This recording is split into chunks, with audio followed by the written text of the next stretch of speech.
Bapak Ibu saudara sekalian, biar kita sama-sama menyiapkan hati kita, telinga rohani kita, mata jasmani, mata rohani kita, hati kita biar terbuka buat kebenaran firman Tuhan, sehingga firman Tuhan ini boleh bertumbuh dan memerdekakan kehidupan kita, bahkan juga boleh memerdekakan kehidupan orang lain. Amin, saudara. Oke, hari ini kita akan bicara soal pelayanan Tuhan, karena rata-rata semua orang yang saya kenal di tempat ini adalah pelayan Tuhan. Amin, saudara. Ya, masing-masing melayani ya kan? Ya, ada yang di atas mimbar, ada yang di bawah mimbar, ada yang anak-anak, ada yang melayani di tugasnya masing-masing. Kita semua, saya rasa mayoritas adalah pelayan-pelayan Tuhan. Nah, kita perlu mengerti apa yang jadi requirement seorang pelayan Tuhan. Karena gini loh, kadang-kadang kalau kita melakukan aktivitas gereja itu kita sudah bisa disebut pelayan Tuhan. Padahal sebenarnya ada hal-hal yang kita perlu miliki untuk kita bisa menjadi seorang pelayan Tuhan. Oke, sama-sama coba katakan sama saya, pelayan Tuhan. Pelayan Tuhan. Aku pelayan Tuhan. Aku pelayan Tuhan. Saya pelayan Tuhan. Saya pelayan Tuhan. Nah, hari ini kita mau bicara soal pelayan Tuhan sehubungan dengan tahun menjadi terang dan menjadi garam. Cara menjadi pelayan Tuhan, apa gunanya kita melayani Tuhan kalau kita tidak menjadi garam dan kita tidak menjadi terang? Benar ya? Jadi pelayan Tuhan, saya langsung aja dah ke poin pertama. Pelayan Tuhan yang pertama adalah harus memiliki kasih. Harus punya kasih. Tahu kasih itu apa ya? Harus memiliki kasih. 1 Yohanes 4 ayat 8 bilang begini, barang siapa tidak mengasihi, dia tidak mengenal Allah. Sebab Allah adalah kasih. Jadi kalau kita melayani Tuhan kita tidak punya kasih, berarti sebenarnya kita tidak mengenal Allah. Kalau kita tidak mengenal Allah, siapa yang kita layani? Benar nggak? Make sense ya? Kalau kita tidak mengenal Allah, kalau kita tidak punya kasih, ya sebenarnya ya siapa yang kita layani? Melayani diri sendiri kah? Atau melayani Bapak Gembala? Gitu. Sebab Allah adalah kasih. Nah, sekarang kita mau coba describe kata love. Love itu kata kerja, kata sifat, atau kata benda? Yang jago-jago bahasa Inggris nih. Love is a noun, verb, or adjective.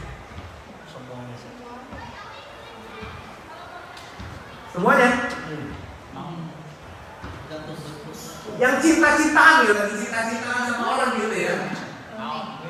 Itu noun, verb, kata kerja, atau adjective. Wah, aku suka sama dia, aku cinta sama dia nih. Itu kata kerja, kata sifat, atau kata benda?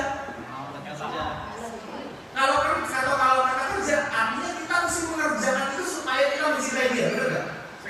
Makanya kalau ada suami istri yang sudah tidak punya cinta lagi, love itu mesti verb, mesti dikerjakan supaya dia bisa mengasihi istrinya lagi, benar? Verb. Kalau adjektif ada sifat kita yang kita aku mengasihi orang ini ya, aku mengasihi orang ini, aku mencintai ini ya, aku mengasihi orang ini. Nah itu kata sifat. Tapi kalau noun berarti bendanya. Noun. Nah, berdasarkan ayat yang ini, sebab Allah adalah kasih. Sebab Tuhan adalah kasih. Yang artinya apa? Dia sosok pribadinya itu adalah kasih. Jadi love is a person. Person itu punya nama. Namanya adalah Tuhan Yesus. Makanya ayatnya tadi jelas banget. Barang siapa tidak mengasihi, maka dia tidak mengenal Allah. Sebab Allah adalah kasih. Because love is a verb juga. Memang benar kata yang jago-jago bahasa Inggris ini. Memang love itu tergantung. Bisa jadi adjektif, bisa jadi noun, bisa jadi verb. Tergantung mau dipakai di mana. Gitu ya? Oke? Jadi harus punya kasih. Karena kalau tidak, sama saja kita tidak melayani Tuhan. Padahal judul predikat kita adalah pelayan Tuhan. Gitu. Makanya tadi judulnya adalah pelayan Tuhan. Oke. Kasih itu apa sih? Ini sudah hafal di luar kepala kasih ya. Kasih itu sabar. Kasih itu murah hati. Ia tidak cemburu, ia tidak membanggakan diri dan tidak sombong. Ia tidak melakukan yang tidak sopan dan tidak mencari keuntungan diri sendiri. Pelayan Tuhan masih mencari keuntungan diri sendiri kan? Ia tidak pemarah. Pelayan Tuhan masih pemarah nggak? Tidak menyimpan kesalahan orang lain. Kalau orang lain minta maaf, diampuni nggak ya? Apa disimpan ya kesalahan? Ia tidak bersuka cita karena ketidakadilan, senangnya yang adil. Ia bersuka cita karena kebenaran, senangnya yang benar-benar, gitu ya. Ia menutupi segala sesuatu, percaya segala sesuatu, mengharapkan segala sesuatu, sabar menanggung segala sesuatu. Nah, kalau pelayan Tuhan itu punya kasih, berarti punya ini. Sabar. Benar gak?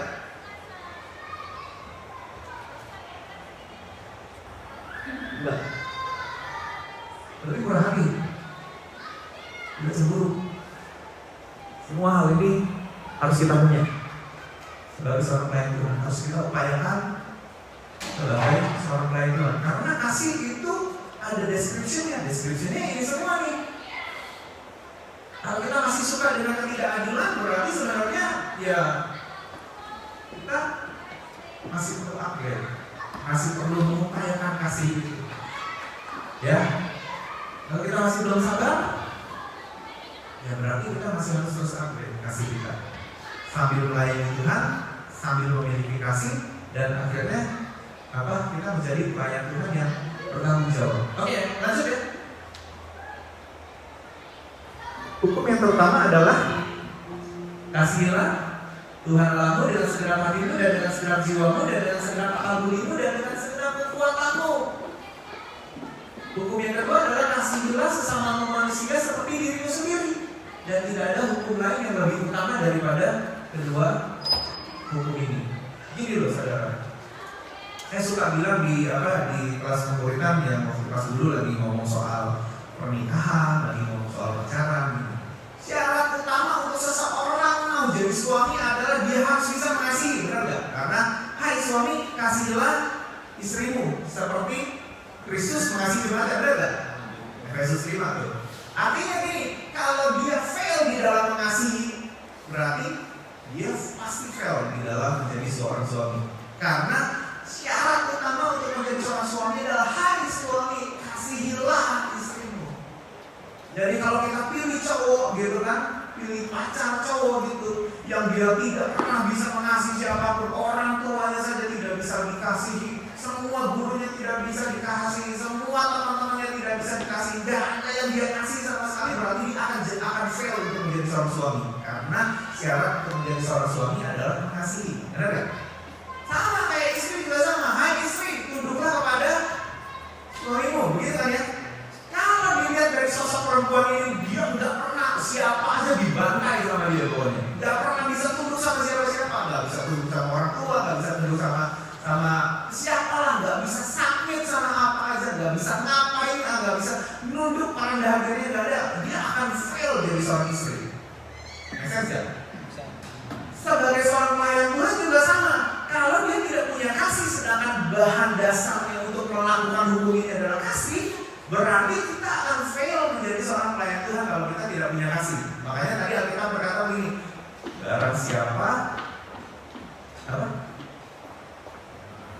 barang siapa tidak mengasihi, dia tidak mengenal Allah, sebab Allah adalah kasih. Kasih itu bukan produk. Kasih itu adalah person. Love is a person. Dan kasih itu punya nama. Namanya Tuhan Yesus. Gitu ya? Make sense ya? Jadi kita pelayan Tuhan, kita perlu nih. Ini perlu banget. Dan ini bisa dijabarkan dengan ini semua. Lanjut ya? Karena saya punya 4 poin. Sebenarnya ini poin yang mau sedikit aja saya mau bahas. Nanti poin yang keempat yang saya mau lebih tekankan. Oke, yang kedua adalah, nah ini, kita di luar banyak ketemu orang baik ya. Kadang-kadang kita bilang bahwa orang baik itu adalah orang yang mengasihi, benar gak? Kalau ada 2 orang, yang satu bantu kita, yang satu tidak bantu kita, yang kita bilang orang ini mengasihi kita itu siapa? Yang bantu kan? Karena kita senangnya dibantu, benar kan? Tapi bisa jadi juga orang yang tidak bantu itu loh sebenarnya punya kasih kepada kita, benar nggak?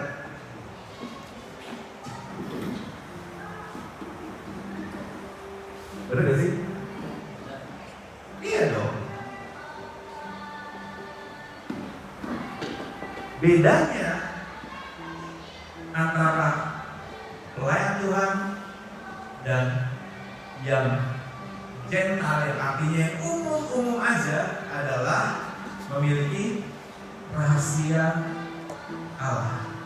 Nah, ini penting membedakan seorang pelayan Tuhan dengan jemaat pada umumnya, jemaat yang biasa pada umumnya.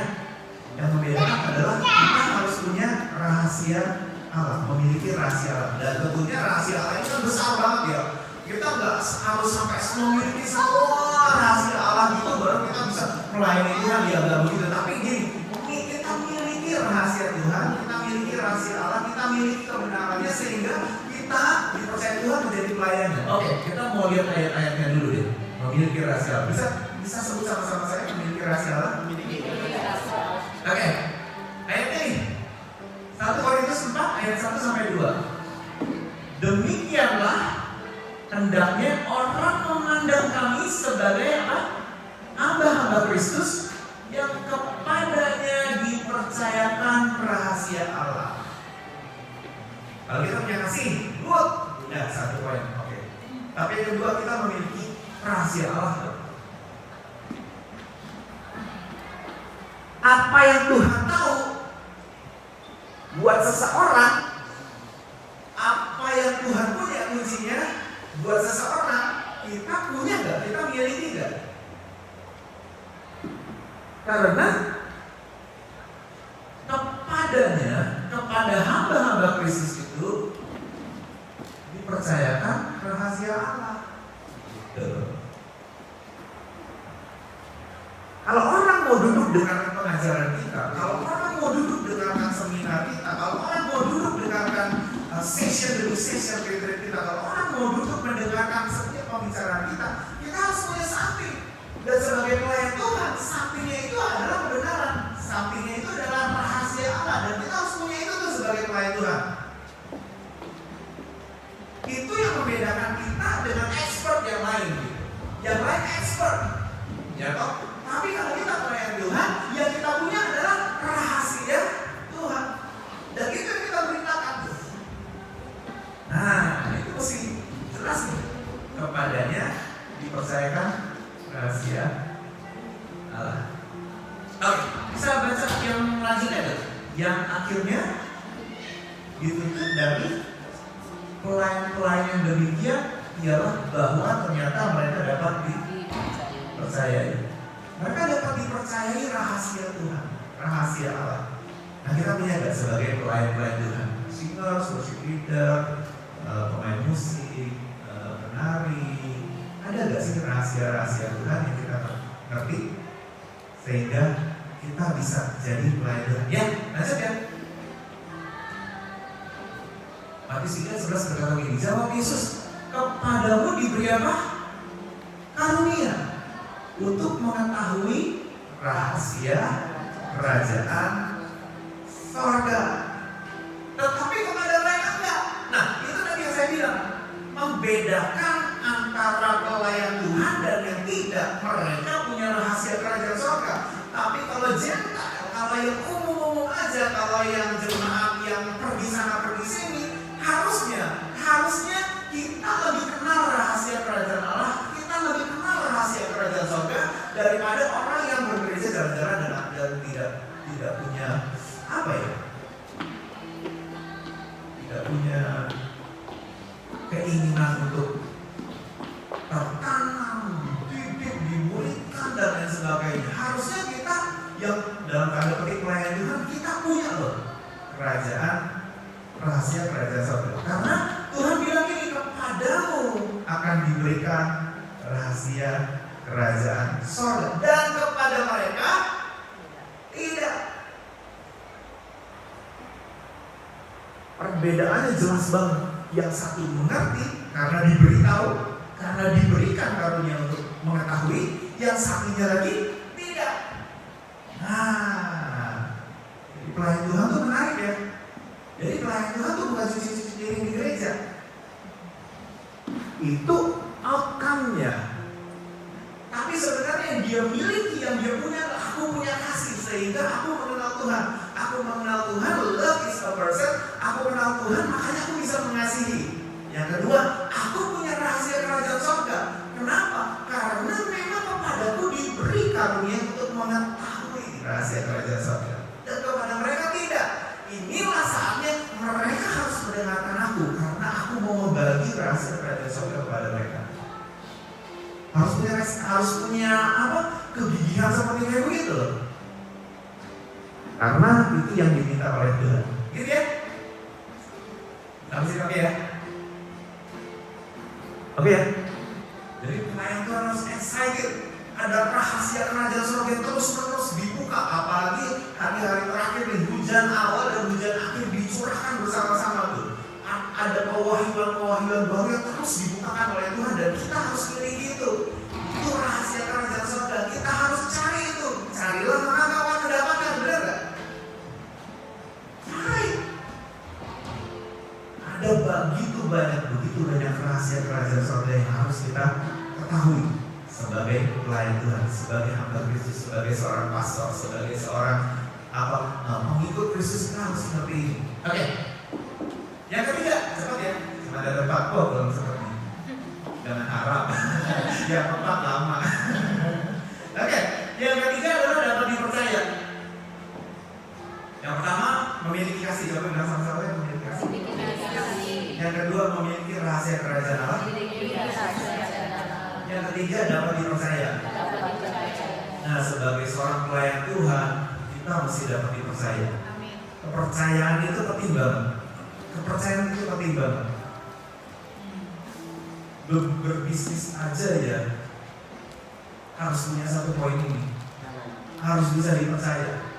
Apalagi yang namanya mengerjakan amanat, mengerjakan hal-hal yang Tuhan mau, masuk ke dalam panggilan Tuhan. Itu kepercayaan itu adalah modal penting banget untuk kita bisa memerdekakan orang. Itu kepercayaan itu adalah modal penting banget untuk kita bisa memenangkan jiwa-jiwa. Amin ya. Dapat dipercaya. Oke, ayatnya yang tadi itu.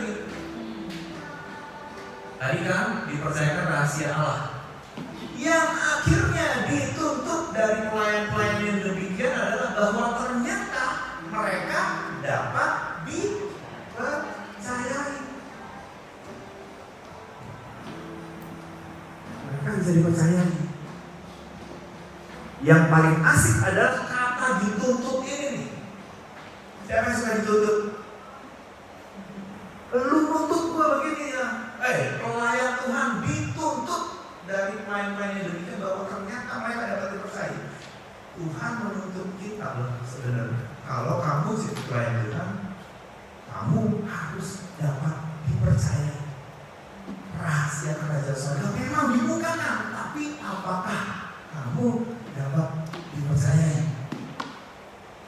Jadi kalau tiba-tiba nih kita bekerja di sebuah warehouse, kita bekerja di sebuah tempat gitu kan, lalu mereka tahu kita seorang pastor, mereka tahu kita seorang pelayan Tuhan, mereka nuntut kita untuk bisa dipercaya. Make sense gak? Nyamuk gak kita? Alkitab berkata,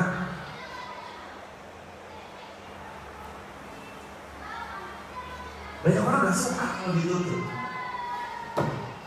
Padahal Alkitab bilang gini, akhirnya dituntut dari pelayan-pelayan yang demikian adalah bahwa mereka ternyata dapat dipercayai. Kadang-kadang kita sebel kalau ada orang menuntut kita. Tapi kalau itu sebenarnya godly message adalah message yang sebenarnya Tuhan mau untuk kita punyai, harusnya nggak apa-apa. Tuntutlah aku, karena aku gak sempurna. Tapi minimal aku memperjuangkan untuk aku bisa dapat dipercaya. Makanya integriti itu penting banget. Kesamaan mulut, hati sama kelakuan sama umur gitu ya. Integriti itu penting banget tuh. Umurnya udah tua banget gitu, tapi ya ampun ngomongannya apa bagus banget, tapi kelakuannya beda banget gitu. Makanya hati, mulut, kelakuan sama umur mesti sepadan. Kepada anak-anak kita bisa bilang dia memang umurnya masih segitu. Benar nggak?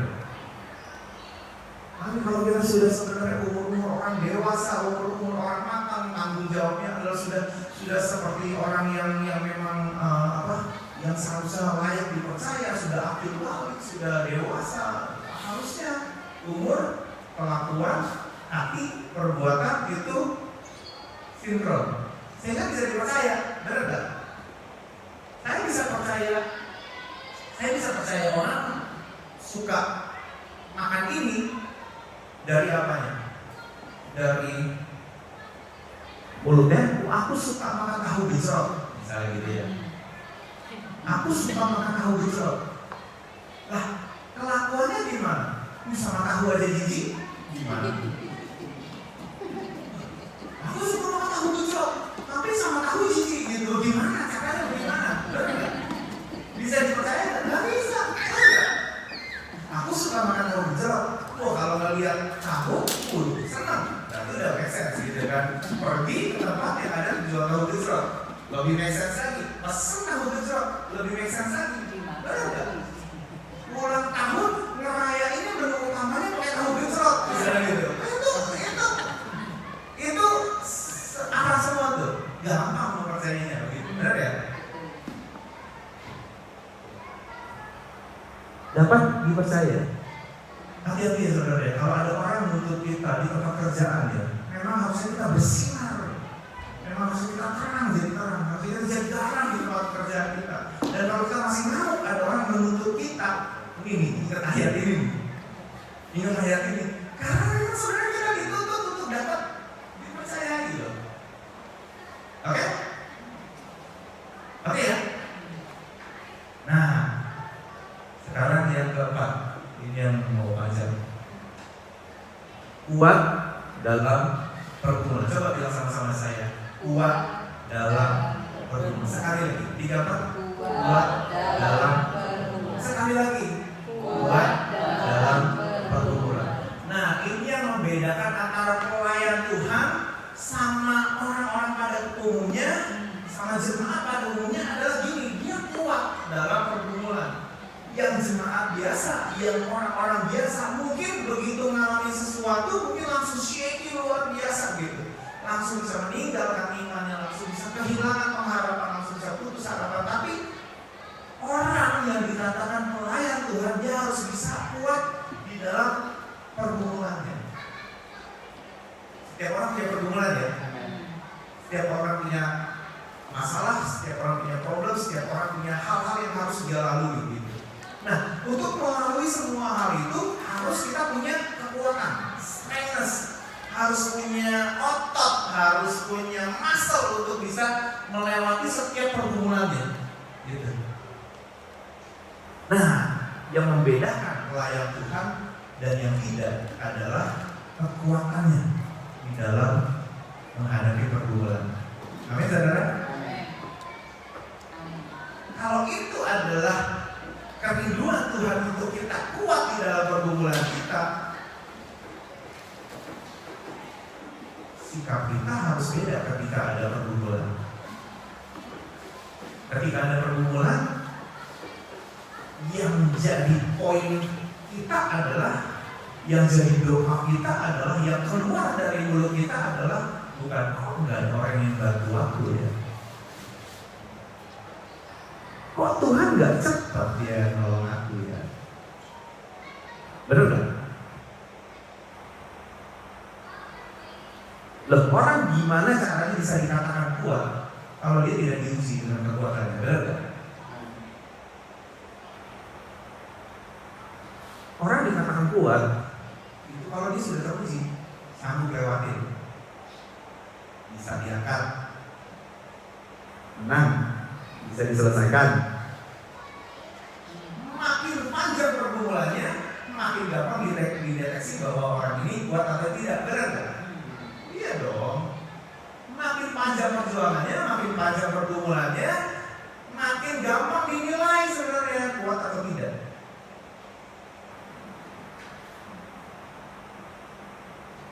Nah, makanya ketika mengalami pergumulan, pelayan-pelayan Tuhan ini diuji. Pelayan-pelayan Tuhan ini dinilai sebenarnya. Apakah pelayan Tuhan ini kuat di dalam menghadapi pergumulannya?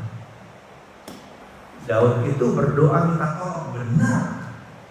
Tapi Daud itu tidak bilang di Tuhan, kayaknya di Tuhan, hari ini Tuhan aku dipisah-pisah Tuhan. Tolong Tuhan, bawa aku Tuhan, supaya aku enggak ketemu sama orang-orang, supaya aku enggak dicari sama orang ini, supaya aku enggak sembunyikan aku Tuhan, supaya aku enggak diketemukan sama orang-orang. Ya, dia berdoa supaya apa? Supaya dia kuat di dalam pergumulan. Dia berdoa supaya dia kuat, dia bisa selesaikan itu dengan baik. Makanya dia jadi orang yang kuat di dalam pergumulan. Oke, ayat yang tadi, ya. Kita mau baca mulai dari yang sini. 2, 3. Ia menutupi segala sesuatu, percaya segala sesuatu, mengharapkan segala sesuatu, sabar menanggung segala sesuatu. Sabar menanggung segala sesuatu. Yang artinya, baik itu pergumulan, kalau kita disuruh sabar untuk hal-hal yang baik, gampang ya, benar ya. Tapi kan di sini dikatakan bahwa sabar menanggung segala sesuatu, artinya di dalam segala sesuatu itu termasuk pergumulan, termasuk problem, termasuk di dalam lembah kekelaman sekalipun gitu, kita disuruh bersabar. Karena orang yang punya kasih itu, pelayan Tuhan itu diminta untuk kita bisa sabar menanggung segala sesuatu. Panjang nih, pergumulannya panjang, perjalanannya panjang, sabar, ya sabar gitu. Pertolongan Tuhan sepertinya baru setitik awan setapak pun setitik awan gitu baru di gudang tuh sabar, pokoknya sabar gitu. Tapi kalau kita pelayan Tuhan mental udah langsung begini, wah aku ada masalah nih. Tuhan, tolong aku Tuhan. Bagus doa kayak gitu. Yang salahnya adalah ketika kita kelewatan berdoa, Tuhan, tolong aku Tuhan. Tuhan akan kirimkan burung-burung gagak. Bagus doa kayak gitu. Tuhan akan kirimkan penolong demi penolong. Bagus. Tuhan akan kirimkan orang-orang yang bisa menyertai aku dan supaya aku bisa menyelesaikan pergumulan ini. Bagus doa sampai itu kadang tapi kita kelewatan. Setelah selesai berdoa, kita mulai mikir orang mana yang kira-kira cocok untuk menolong aku. Nah, disitulah kejatuhan kita. Karena ketika kita mulai mengandalkan orang, ketika kita mulai mengandalkan manusia, kebentrok sama ayatnya, tertutuplah orang yang mengandalkan manusia. Benar nggak?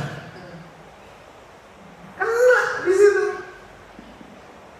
Padahal Tuhan minta kita untuk sabar di dalam menanggung segala sesuatu. Jadi ya, kalau ada dulu saya pernah ilustrasi. Kalau saudara ingat ya, kalau saudara datang, masih ingat ya? Waktu itu saya minta Ray untuk maju ke depan. Waktu itu saya minta Jerry untuk maju ke depan. Saya minta Jerry untuk kumpulin ludah, masih kan? Kumpulin ludah yang banyak gitu. Kalau dia pelayan Tuhan, harusnya ketika diludahin, harusnya dia lebih tahan dibandingin yang kalau ada seorang pastor sama seorang jemaat, ketika dua-duanya diludahin gitu ya kan, harusnya pastornya lebih kuat, benar nggak? Oh, ekspektasi Bapak masih begitu dong. Kamu pastor, kamu lebih kuat harusnya, benar nggak? Benar nggak sih saudara? Bapak mau tanya Bapak nih, Pak,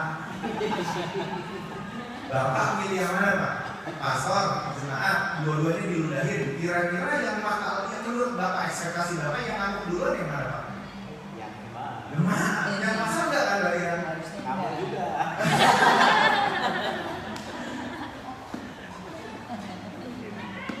Karena kita udah bisa ilustrasi begitu ya, karena COVID gitu ya kan. Iya begitu. Kalau ada 10 orang gitu, sama-sama kelaparan gitu kan,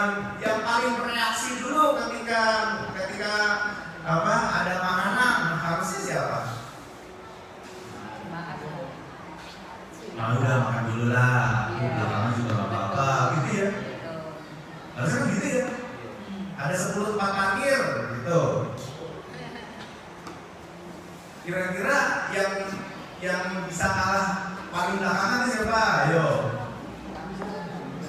Pastornya sama pelayan-pelayan Tuhannya, benar nggak? Tapi kok yang di sini ngetek semua dulu?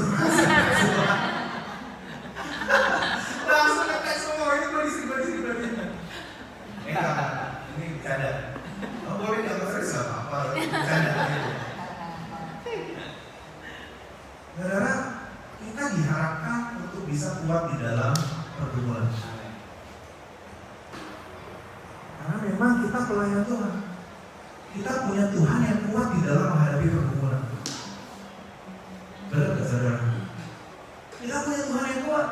Jejak Tuhan ketika Tuhan berjalan itu, jejaknya itu adalah jejak DNA yang kuat untuk menghadapi pergumulan. Nah kita sebagai hamba Tuhan, kita sebagai hamba Kristus, kita sebagai pelayan Tuhan, kita ngikutin jejaknya. Krista ingat pengikut Kristus ya. Jejaknya adalah, oh dia kuat nih menghadapi ini, dia kuat menghadapi ini. Nah DNA kita adalah sebenarnya kita harus ngikutin tuh. Kita kuat menghadapi pergumulan, kita kuat menghadapi pergumulan, kita kuat menghadapi pergumulan. Harusnya itu loh yang kita perform, yang kita tunjukkan, yang orang lain tuntut dalam kehidupan kita. Saya nggak menyalahkan orang kalau orang berkata bahwa begini, Iwan kan pastor, Nur kan pastor, Ray kan pastor, Doni gini kan pastor, Yuki Vina kan pastor, Ibu ini kan pastor, Bapak kan pastor, Pastor Brenda kan pastor, Ibu Yuli kan pastor. Kok begitu ya? Saya nggak bisa menuntut lagi, nggak bisa berkata bohong. Memang mereka menuntut. Itulah saatnya sebenarnya kita harus terus-menerus perform dalam hidup ini supaya kita bisa terus-menerus didewasakan, lebih cepat lagi didewasakan dalam iman kita, supaya kita nggak bentrok dengan hal itu. Karena ayatnya begitu loh saudara. Kalau saya meminta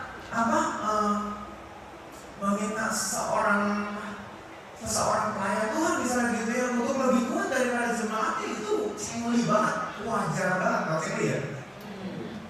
Wajar banget, cengli banget. Dan kalau ada jemaat dan pastor yang diminta untuk mengalah, saya akan bilang pastor mengalah lah. Benar gak sih? Nah, memang harusnya begitu, karena ekspektasinya adalah seorang pastor harus lebih kuat menghadapi pergumulan. Tapi kok yang marah duluan tuh? Bahkan jemaat belum marah dia udah marah duluan. Repot, benar gak? Kenapa ya?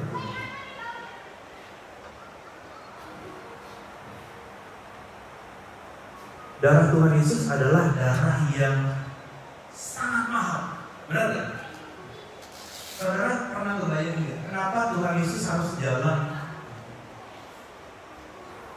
dirobek semua dagingnya, diludahi, dipukulin, ditonjokin sehingga darahnya habis tercurah sampai dia di atas kayu salib.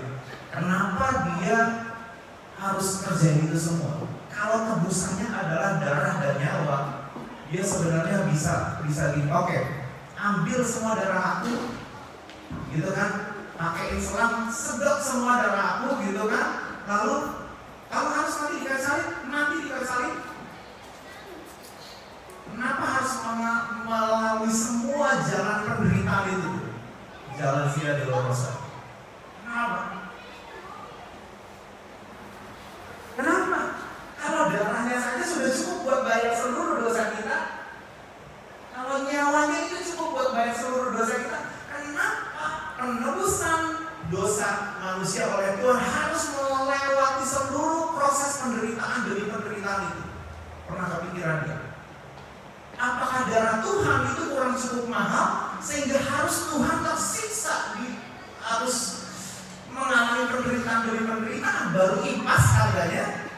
Atau darah Tuhan itu cukup untuk bayar itu semua? Menurut saya gimana?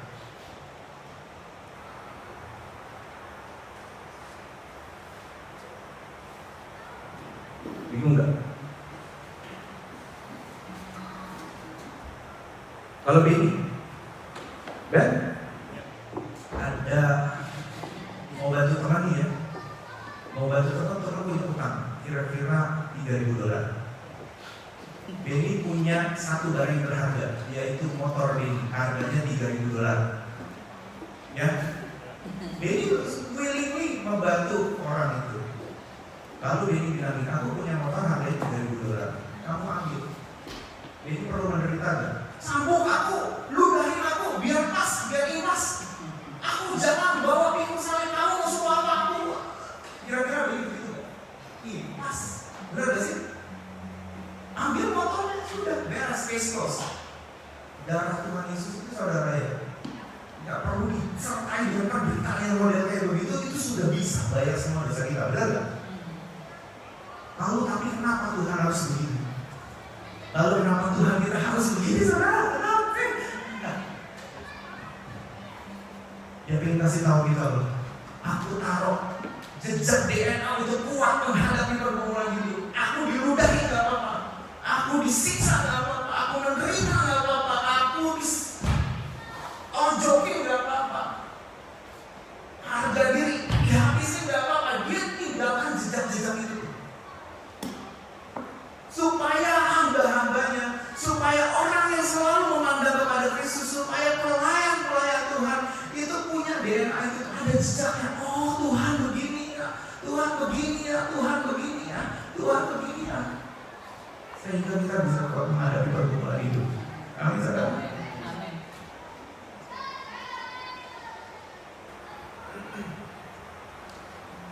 Apakah Tuhan bilang itu Tuhan itu ya, kalau mau, saya pernah dengar khotbah ini, itu Tuhan kalau mau merubah semua tatanan itu jadi kotak bisa, saudara. Karena dia 100% manusia dan 100% Tuhan, benar gak? Bisa. Udah gini, bayar darah, bayar udah jadi kotak semua, bisa gitu. Tapi sebenarnya Tuhan gak bilang begitu. Tuhan menanamkan teladan. Makanya kita berkata, itulah teladanku. Dia tinggalkan setiap proses penderitaan yang dia harus lewati. Dia tinggalkan sesuatu supaya kita mengikutinya.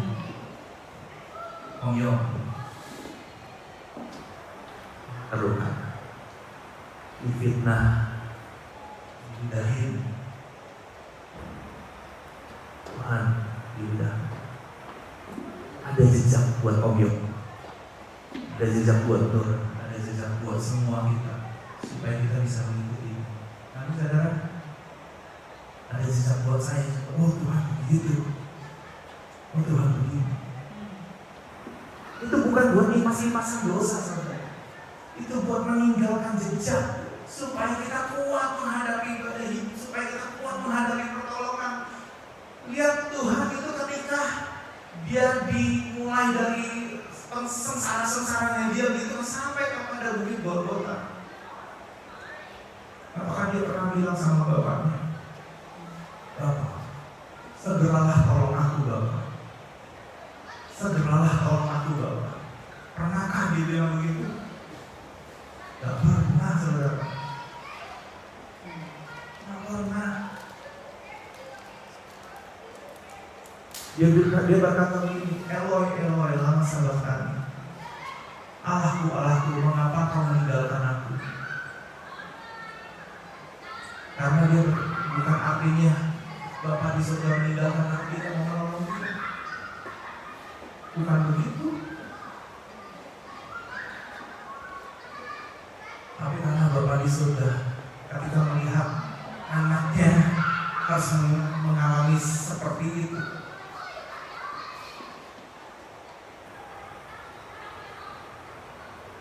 wah, kalau kita ngerti kebaikan Tuhan, harusnya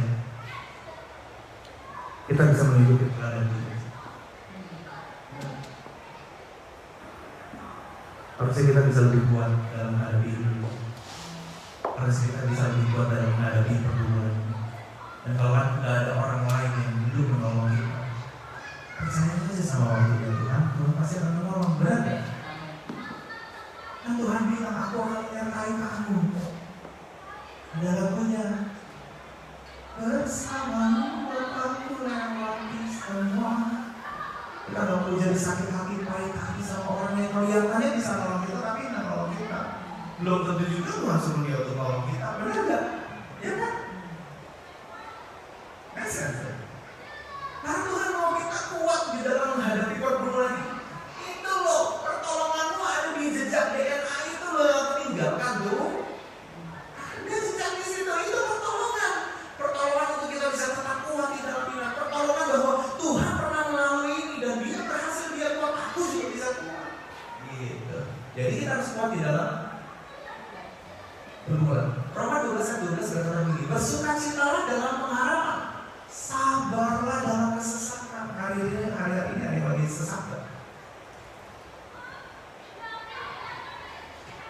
Tekunlah dalam doa.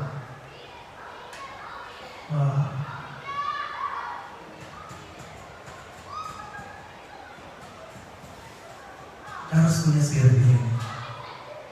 Amin, saudara. Saya senang dengan lagu ini, saudara.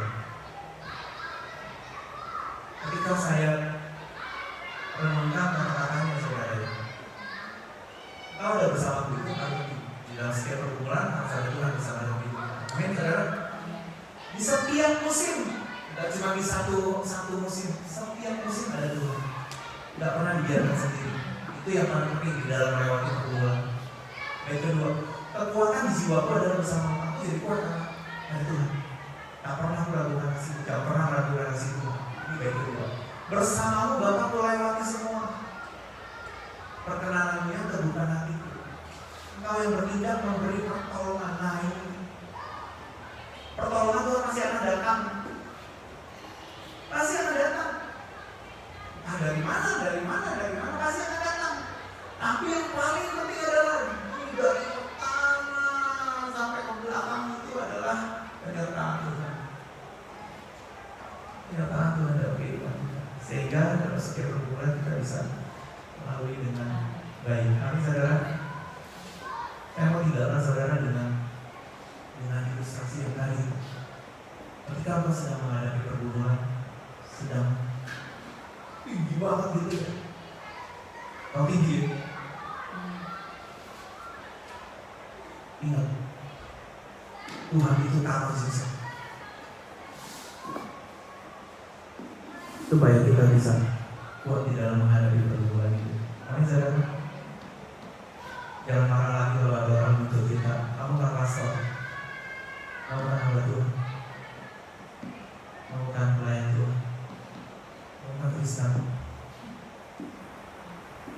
Jangan marah lagi, tapi bangunlah integritas kita, supaya kita bisa memiliki kasih, supaya kita bisa memiliki rahasia Allah, supaya kita dapat dipercaya, dan supaya kita bisa kuat dalam menghadapi pergumulan. Amin, saudara. Amin. Tegang. Adalah ya, setiap firman Tuhan itu akan memerdekakan kehidupan kita, akan membawa kita kepada kemenangan demi kemenangan, akan membawa kita kepada kemuliaan demi kemuliaan. Setiap firman itu akan membawa kita mengalami Tuhan dan makin mengenal Tuhan dan makin amazed dengan apa yang Tuhan kerjakan dalam kehidupan kita. Amin, saudara.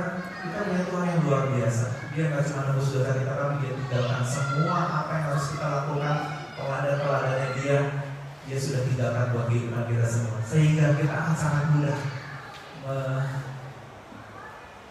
menjalani hidup kita karena Tuhan pernah di posisi itu dan Dia sudah tinggalkan syarat-syaratnya untuk kita bisa menghadapi setiap pergumulan hidup.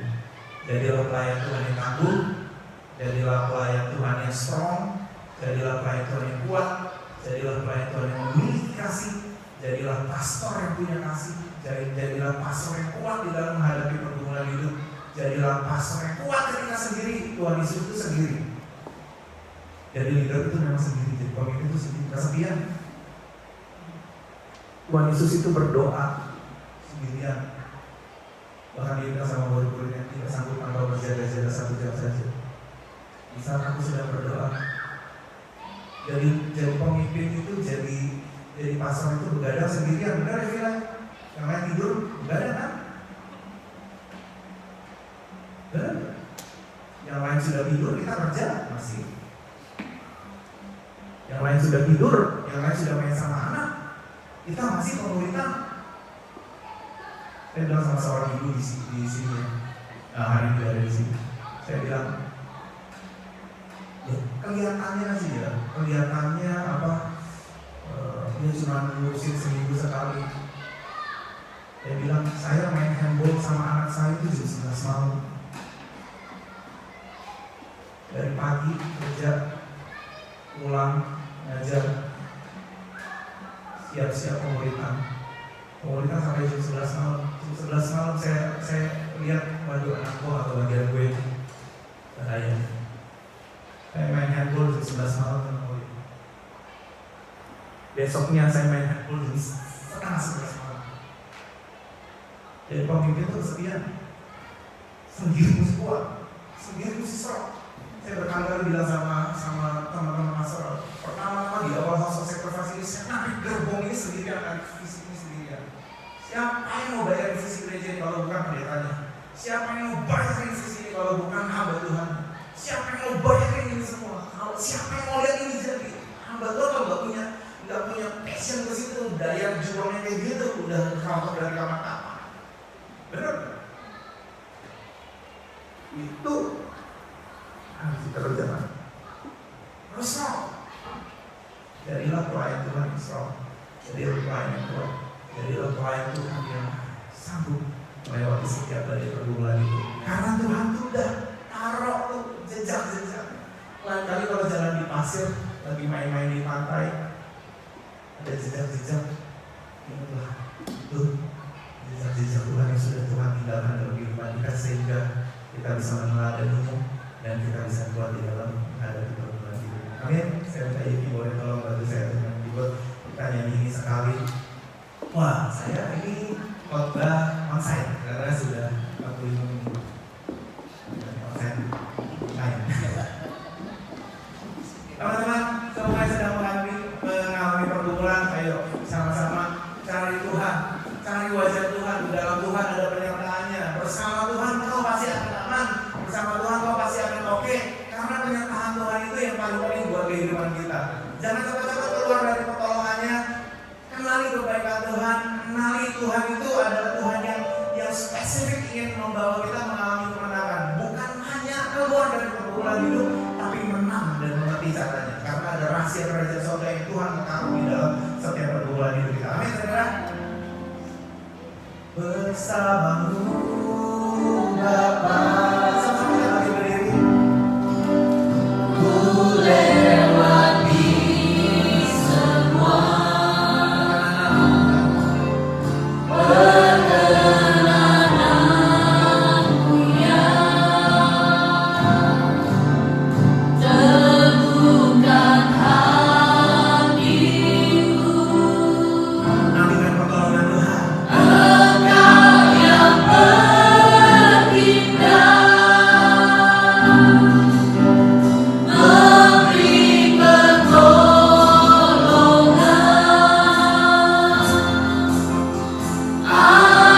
anugerah-Mu besar melimpah. Ada hidup kita sama-sama bersamamu Bapa. Bersamamu Bapa,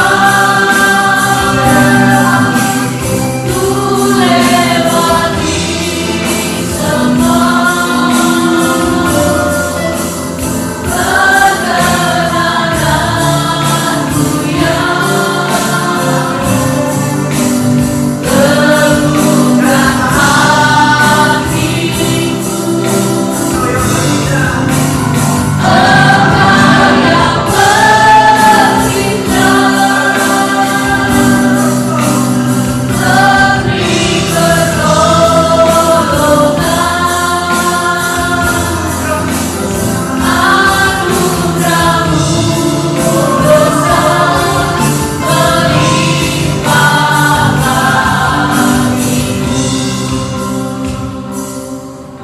Tuhan, hari ini kami berdoa Tuhan Yesus melalui semua mendengarkan firman Tuhan ini Tuhan.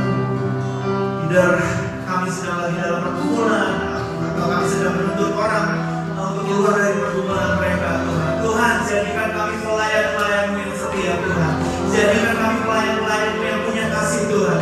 Jadikan kami Tuhan pelayan-pelayan-Mu yang memiliki rahasia Allah Tuhan. Jadikan kami Tuhan pelayan-pelayan-Mu yang dapat dipercaya Tuhan. Jadikan kami pelayan-pelayan-Mu Tuhan yang kuat di dalam menghadapi pergumulan ini Tuhan. Tuhan, kami bersyukur Tuhan. Kami punya Tuhan yang mengasihi kami dengan segenap hati. Kami bersyukur Tuhan, because Your love endureth forever and forever Tuhan. Kami bersyukur Tuhan karena kasih-Mu Tuhan Yesus kekal sampai selama-lamanya Tuhan. Terima kasih Tuhan, terima kasih Tuhan. Ajar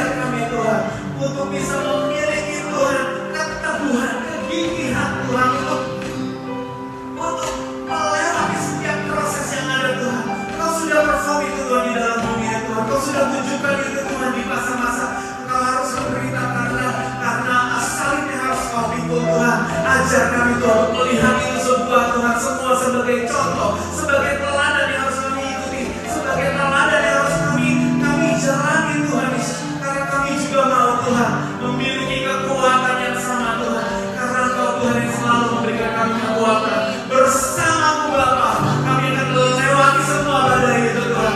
Bersama-Mu Bapa Tuhan, kami akan melalui semua itu dengan gilang gemilang. Terima kasih Tuhan, terima kasih buat jejak-Mu Tuhan. Terima kasih buat teladan-Mu Tuhan. Terima kasih Tuhan. Kami gak mau cepat marah Tuhan. Kami mau sabar Tuhan. Kami mau murah hati Tuhan.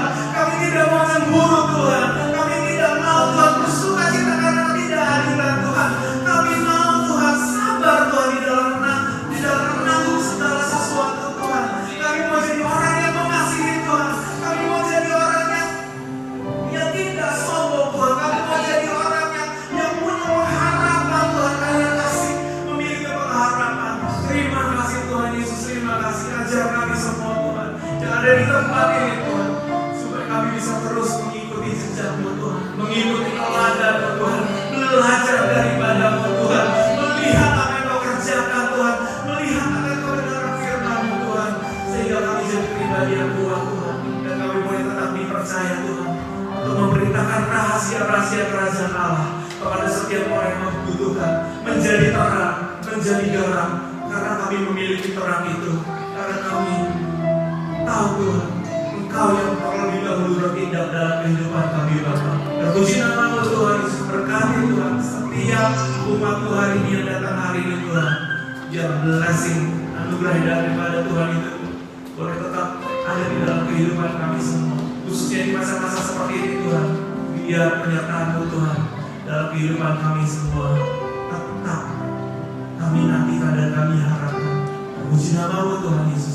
Di dalam nama Tuhan Yesus Kristus, kita semua yang diberkati dengan firman Tuhan boleh sama-sama katakan amin. Tuhan Yesus memberkati saudara-saudara. Kita akan sedikit lagi